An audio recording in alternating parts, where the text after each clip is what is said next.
आज हम लोग कोण का रैखिक युग्म के बारे में जानेंगे, लीनियर पेयर्स ऑफ एंगल के बारे में जानेंगे, है ना। पिछले चैप्टर में पढ़े थे आसनन कोण के बारे में जाने थे, है ना। आसनन कोण क्या होता है, और आसनन कोण से ही रिलेटेड ये भी है, कोण मतलब रैखिक युग्म भी है, कोनों का रैखिक युग्म ये भी लीनियर पेयर ऑफ एंगल्स है ना। तो इसीलिए हम सोचे वो बताए हैं, ये भी बता देते हैं, ठीक है।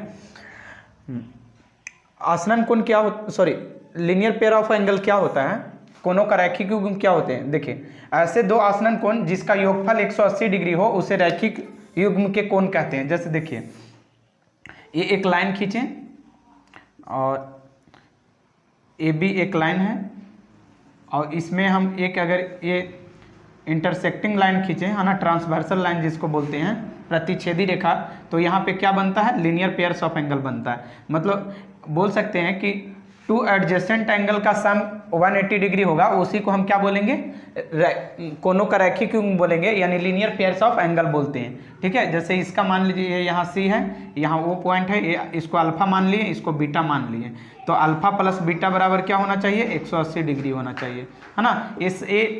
ये शब्द से भी, इंग्लिश के शब्द से भी पता चल रहा है, लीनियर पेयर्स ऑफ एंगल, है ना। लीनियर मतलब क्या होना चाहिए, पेयर में होना चाहिए, और दोनों का सम, देखिए एक सीधी रेखा है तो इस पर 180 डिग्री का कोण बनता है, लेकिन एक सीधी रेखा है, इस पे एक ओसी जो रेखा है उसको क्या कर रहा है, यहाँ पे इस पॉइंट पे इंटरसेक्ट कर रहा है, तो इसलिए लीनियर पेयर्स ऑफ एंगल बन रहा है, कोनों का रैखिक युग्म बन रहा है। तो इसका योग कितना होना चाहिए, 180 डिग्री होना चाहिए।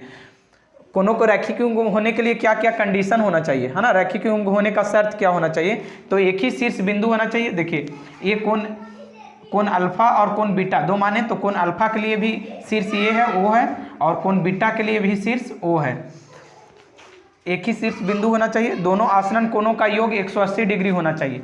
तो दोनों आसनन कोण, देखिए आपस में आसनन कोण, कल आसनन कोण पिछले वीडियो में बताए थे, तो वो देख लीजिएगा तो ज़्यादा समझ में आएगा।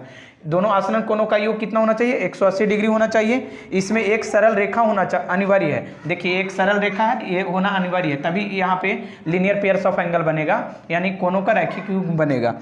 देखिए, एक और क्या है, इस सरल रेखा पर बने सभी कोणों का योग 180 डिग्री होना चाहिए। तो बता ही दिए कि इस पर अगर और कोई कोण बनता है, जैसे एक कोण यहाँ बनाते हैं, तो ये सभी कोणों का, देखिए ये मान लीजिए कि यहाँ पे 3 कोण बन गया, एक ए है, एक बी है और एक सी है, तो ये सभी कोणों का योग यानी ए प्लस बी प्लस सी, ए प्लस बी प्लस सी बराबर कितना होना चाहिए, 180 डिग्री होना चाहिए, है ना।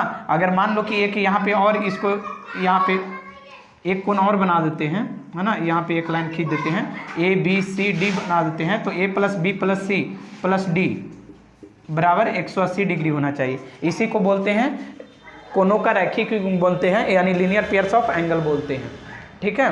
तो फिर अब दूसरे चैप्टर, दूसरा पॉइंट दूसरे दिन लेकर आएंगे। आज के लिए इतना ही। उम्मीद करते हैं कि आप समझ गए होंगे लीनियर पेयर्स ऑफ एंगल, यानी कोनों का रैखिक युग्म समझ गए होंगे। और फिर कल दूसरे टॉपिक लेके आएंगे, अल्टरनेट एंगल क्या होता है, करस्पॉन्डिंग एंगल क्या होता है ना, इंटीरियर अल्टरनेट एंगल क्या होता है, इंटीरियर करस्पॉन्डिंग एंगल क्या होता है, इसके बारे में कल बताएंगे कि जब दो पैरेलल लाइन को एक थर्ड लाइन इंटरसेक्ट करती है तो यहाँ पे 8 प्रकार के कोण बनता है, 8 कोण होता है ना। तो इसके बारे में कल बताएंगे। आज के लिए इतना ही। जय हिंद।